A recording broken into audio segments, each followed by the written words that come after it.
Hello, I'm Paul Beckwith. You may have seen headlines like this, late last year. Jetstream pushes transatlantic flights to clock record speeds.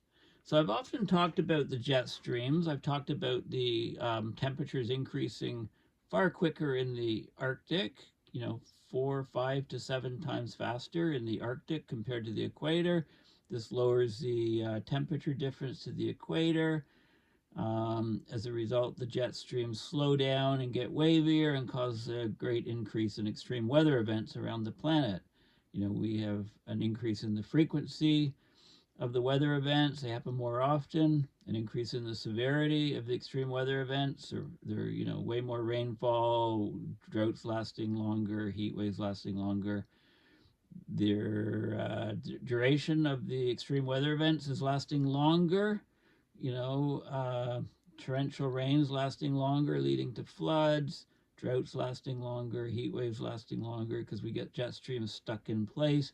We're also getting extreme weather events happening where they never happened before. Um, Tornadoes in Los Angeles, for example, right? Lots of examples of this as our planet is warming. So that's the jet streams slowing down and getting wavier. So what's this about jet streams increasing in speed? It seems to be opposite to what I've been saying forever. So let's have a look at the details of this. Um, a cold front from the US revved up the jet stream. So there were really fast flight times to Europe late last year. Okay, so eastbound transatlantic travelers touched down actually an hour earlier than expected. Thanks to the supercharged jet stream, it pushed planes close to the speed of sound. You can track these things on Flight Radar 24. Flights bound for Europe were flying as much as 200 miles an hour faster than their typical cruising speed. So there was an American Airlines Flight 104. It hightailed it from New York's JFK Airport to London Heathrow, hitting a top speed of 777 miles per hour off the coast of Newfoundland. Newfoundland, great place to visit. Might want to move there to escape the ravages of climate change. I think it's going to be a climate-friendly place to live. Maybe I'll see you there at some point. So this plane landed almost an hour early. So what should normally take 6 hours and 13 minutes basically took an hour less. But that's not the record. Well, another plane flying the route, an Emirate Flight 522, it cut 57 minutes off its flight time from Dallas-Fort Worth to Dubai International Airport. This is a picture of a Boeing 777-300 extended range. Also, a KLM cargo plane took off from Miami 4 hours late. It landed only 2 hours late. So it made up 2 hours by just coasting along on the jet streams. So these planes were all being propelled by a revved up jet stream, which is of course a band of strong winds about 5 to 7 miles above the Earth's surface, blowing from west to east. The jet stream, blowing it around the cruising altitude of a commercial jetliner, it always gives planes a boost when they travel eastward. So eastward is from west to east, from North America to Europe. When you're flying the other way, they act as a drag. So that's why your eastbound flight to Europe is shorter than your westbound return journey always. Just look at your airline ticket. Across a long haul flight, the difference can be an hour or more. The jet streams are formed by temperature differences. That's why they exist. Last week's weather conditions, this is early November of 2023, pushed the pedal to the metal. Rapidly cooling air over the United States increased the difference in temperature between the US and the warm Atlantic Ocean. So that temperature difference caused a local acceleration of the jet stream and pushed the eastbound jets. Okay, that's a hint, a local acceleration of the jet stream. On board, passengers feel the jet stream as turbulence. Often, it's mild compared to what they'd feel in a storm, but the fast jets last week they, as fast as the jets were traveling in early November 2023, that's not the record. In February 2019, a Virgin Atlantic flight from Los Angeles to London hit a top speed of 801 miles an hour. This is a ground speed. Speed above the ground. You need to add the vectors, add the speed of the airplane to the speed of the winds around it. If it's in the jet stream, you can get huge speeds, much faster than what the plane can do itself. That's much faster than the Boeing 787 Dreamliner's typical cruising speed. It's faster than any other commercial non-supersonic plane in history, bragged the Richard Branson, the Virgin founder. There's a Virgin Atlantic Boeing 787 Dreamliner, massive planes. So the record was set, 801 miles an hour in February 2019, but that didn't last long. A year later, a Boeing 747 operated by British Airways, it shattered that record. It hit a mind-boggling 825 miles an hour over Greenland as it sprinted from New York to London. Again, it's a New York to London flight, the Great Circle route. The plane hopped over the pond, that's what pilots often call the Atlantic, in just 4 hours and 56 minutes. 2 hours less than the usual flight time. Well, not quite 2 hours less. It's more like an hour and 20 minutes less than the usual flight time. But it motored. Even with the jet stream, none of these planes could keep pace with the supersonic Concorde. So the Concorde cruised at 1350 miles per hour, but unfortunately it was retired in 2003. Of course, other travelers were delayed by the cold front because there was a burst of cold air. It was Europe's storm Ciarán, and that canceled about 100 flights or so. Okay, so what's going on? Why are these planes flying so darn fast? Why is the jet stream so fast when Beckwith has been saying for years it's slowing down, becoming wavier? Well, this is some data on that record-setting British Airways flight. It crossed the Atlantic in under 5 hours. So here we go, 5,554 kilometers, a great circle distance, right? The quickest distance is not, the shortest distance is not a straight line, not on a curved Earth surface. It's a great circle. Okay, Geometry 101.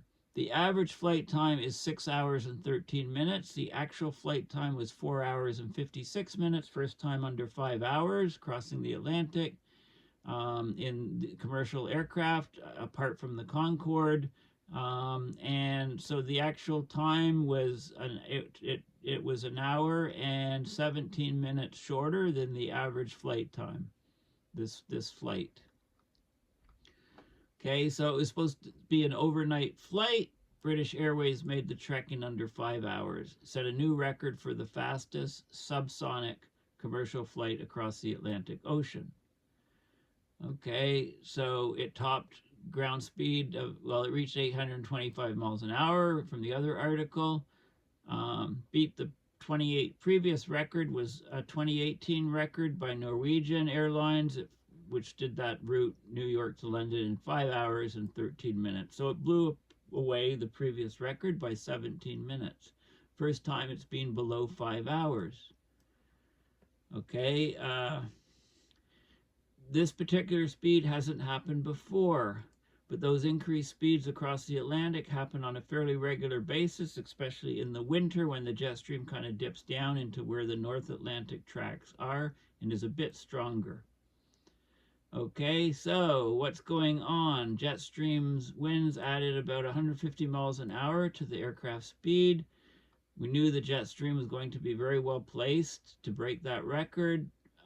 So these subsonic speeds are measured against the ground. They're called ground speed. And this shows the jet stream across the Atlantic. You've got North America, Maine, Nova Scotia here, Newfoundland. You got this streak. It's called the jet streak. So localized parts of the jet stream get stronger. Even though the overall jet stream slows and gets wavier, there's localized or regional parts of it, depending on storm and weather activity, that can reinforce and compress it and make it like super strong. So we're talking about The 99th percentile wind speeds in the jet stream can get stronger and are projected to get stronger with climate change. The devil's always in the detail. So these are the planes that are basically following a line and making record time across to Europe. Okay, so there should be a medal for pilots that can do this. I don't think there's a plaque handed out, but that would be neat. I agree. You can find out more if you're interested. Just Google airplane speed record from North America to Europe. You know, lots of interesting articles and anecdotal stuff. So what's going on? Well, I'll look at the peer-reviewed scientific paper. This thing was published online November 30th of last year, so it's a very recent paper. The title is Fast Upper-Level Jet Stream Winds Get Faster Under Climate Change. So what's going on? Well, the key is Beckwith is not incorrect in saying that the jet streams overall are slowing down and getting wavier, but there's specific spikes. The fastest upper-level winds, the greater than 99th percentile fast winds, are actually behaving opposite to the way the overall jet stream system winds are behaving. So let's have a look at the details. Earth's upper-level jet streams obviously influence the speed and direction of travel of weather systems and commercial aircraft. They're linked to severe weather occurrences. Climate change is projected to accelerate the average upper level, so the very highest parts of the jet stream. And is this true? I don't think this is even true, this statement. But anyway, they're talking in this paper about the fast upper level jet stream winds. And what we mean by fast are the greater than 99th percentile. It's the 1% of the jet stream winds that are the fastest, very, very fastest. Those are actually changing. They're actually getting faster under climate change, those jet streaks, if you like. The fast winds are increasing about 2.5 times more than the average wind response, okay? The overall jet streams, we need to talk about the average. So it's just the peaks, the spikes, the jet streaks, if you like. The zones that are like super fast, very focused and narrowed. The multiplicative increase underlying the fast get faster. So this is a case of fast get faster. You may have heard of wet get wetter, dry get drier, fast get faster. It follows from the wet gets wetter nonlinear Clausius-Clapeyron equation, or, you know, moist gets moister response. This is a response that is not just seen in the atmosphere, it's also seen in human physiology, and it leads to more likelihood of having children, I guess, because it's friction reduction. Anyway, the signal is projected to emerge in both hemispheres by 2050. This signal of fast gets faster for the jet stream streaks, the top 1% fastest of streaks in the jet stream. And that explains projected changes in commercial flight times, record-breaking winds. It also explains clear air turbulence. Have you ever been in the plane and you're zipping along and suddenly the plane drops several hundred feet? You know, you don't notice that it drops. Well, you feel a drop. The plane lurches. It basically flies into a zone of lower air pressure. It's like it's flying into a vacuum, and it just drops until it claws eventually into thicker air again. Well, this clear air turbulence cannot be seen on radar, on the plane's radar, so it's a big threat, and it's why more often than not they leave the seatbelt signs on in planes, because if you're walking along the plane and you hit this clear air turbulence and the plane suddenly dips, you don't dip at the same speed as the plane, so you end up with your head on the ceiling of the plane. Just momentum, inertia. Okay, so there's a potential increase in severe weather occurrence with climate change. So there, it talks about the jet streams and the jet streaks. So I just want to show you, I mean, Earth's jet streams are fast-flowing narrow bands of wind. I'm not going to go into all these details. The fastest jet stream winds are eastward. They're in the upper troposphere. Well, they're actually where the troposphere meets the stratosphere, 10 to 12 kilometers above the surface. Well, actually, it's 17 kilometers at the equator above the surface, and it's 7 kilometers above the surface at the poles. Okay, so this is just an average sort of number at mid-latitudes. Jet streams, of course, they shape Earth's surface climate. They steer weather systems or link to severe weather occurrence. In particular, the regions around the fast upper-level jet stream winds. So the very fastest jet stream winds are called jet streaks, and they're linked to the occurrence of severe storms, tornadoes, hail, and severe wind. Of course, jet streams affect the speed and path of commercial flights and can be responsible for clear air turbulence. Clear air turbulence, I probably should do a separate video on this, because this is a very significant thing that's happening more and more often with climate change. So the jet stream is influenced, the strength is influenced by things like the thermal structure of the atmosphere, momentum transfer by weather systems. So that's an eddy-driven jet. So if you have a weather front coming through, that can generate enough energy to accelerate the jet stream. And then there's the tropical circulation, the subtropical jet. Okay, so basically, you know, the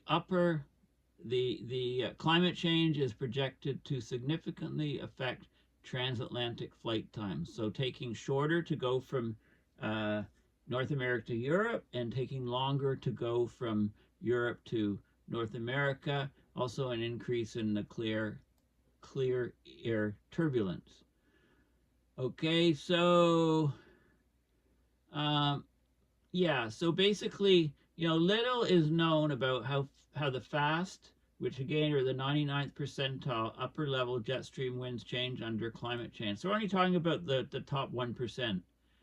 And of course, you know, there's no mechanism proposed to explain the response of fast jet stream winds. There's significant advances in our understanding of temperature and precipitation extremes, including the underlying mechanism controlling their response to climate change. But understanding the mechanisms controlling the climate change response, that increase of the jet streaks, is important to know. So let's have a look at let's just have a look at the data. Okay, first of all, how fast are we talking? Well, the fast jet stream winds, they exceed 60 meters a second, or 134 miles an hour in the extratropics, which are 20 to 60 degrees latitude. They occur throughout the seasonal cycle, but are most common in the extended winter season. Climate models capture fast jet stream winds in reanalysis, including their latitudinal structure. Fast winds exceed 75 meters a second, 168 miles per hour. Okay, and they're getting faster. So here's the fast jet stream winds under climate change. So here is the distribution of the jet stream winds speeds with latitude. So faster, closer to the equator. In fact, they're fastest at about 10 degrees south latitude is the peak, and then they drop off and they go slower as you get towards the poles. Remember that at the equator, the troposphere, tropopause layer connecting the troposphere to the stratosphere is 17 kilometers high. It's only 7 kilometers high at the equator. I think that explains why the speeds are greatest near the equator. This is the change of the fastest part of this is the change of the percentile of the speed of the jet stream. And this is the average is 1, 50th percentile is 1. And this is how it's changing this is how it's changing over time. And what you can see is, you can see that it's spiking up to 2.5 times the average, 2.5, as you get higher and higher. So the 90th percentile, it's pretty linear up to about the 90th percent, and then it curves right up. So the changes expected in the jet streaks are happening much faster than the average. In fact, 2.5 times faster than the average changes. So that's how where that data is. You can look at how the fast jet streams relate to the thermal winds, the background winds. As the overall jet stream changes and the fast winds change. This is stuff from the Clausius-Clapeyron equation. So the idea that moist gets moister. This is the amount of water vapor in the air in terms of kilograms of water to kilograms of air. Very small. It's just a few percent. But it's increasing like this according to the Clausius-Clapeyron equation. This is at the equator, and this is at the poles that are much colder. So, when it gets much hotter, then the air can hold much more moisture. This is a latent heat effect, and this shows you this is latent heat release aloft by rising air particles that hold more moisture. This is latent heat release aloft. It's largest at the equator. It's the area of this triangle here is the latent heat release. As you go to lower temperatures away from the equator, it's reduced. So this is why you get massive storms from this huge latent heat release at the equator regions from the Clausius-Clapeyron. This is showing latitude. The moist areas are getting moister. This is the change. The latent heat release curve with latitude. There's a moist adiabatic adjustment. But this curve shows you that, the moist getting moister, and there's a huge increase here in the U percentile. So as we get closer to the 99th percentile, there's a large increase in the moisture going in, and this explains. So it's basically the Clausius-Clapeyron means that moist gets moister, and then there's more energy, so the jet stream motors along faster, basically. This is some reanalysis data showing the fast get faster signal.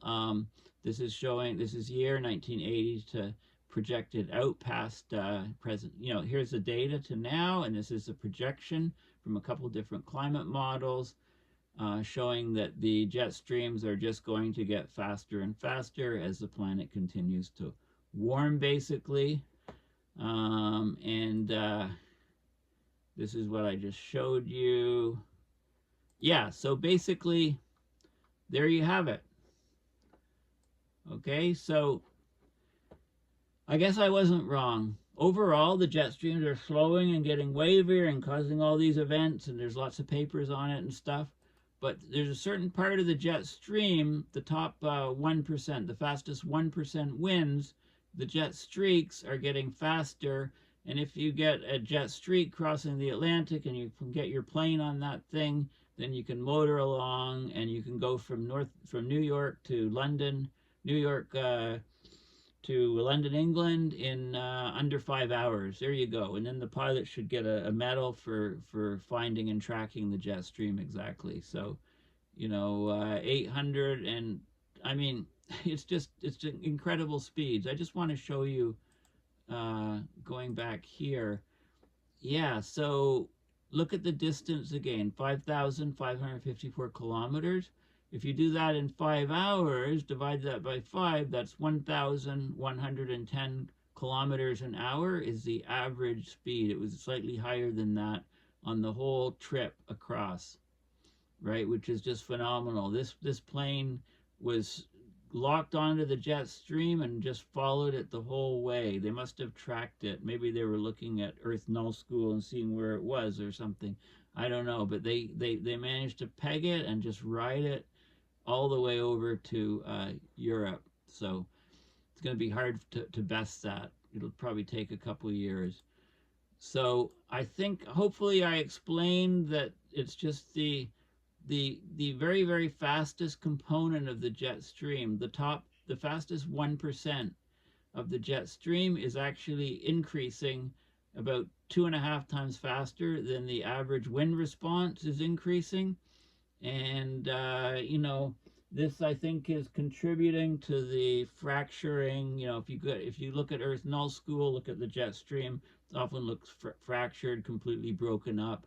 And I think what's happening is that the, you know, parts of the jet stream where these jet streaks are just breaking off and crunching around, maybe doing loop-to-loops and stuff, breaking off the main jet stream, causing, you know, contributing to this fracturing and breaking, which is contributing to all this huge extreme weather that we're getting. So this is an open source paper. Check it out for yourself, and Google the airplane speeds, and you know, you can see what's happening. This analysis has been for the Atlantic, the North Atlantic crossing. You can also look at what's going on in the Pacific for flights, and also in the Southern Hemisphere, right? To extend this to try to see what's going on with those jet streams.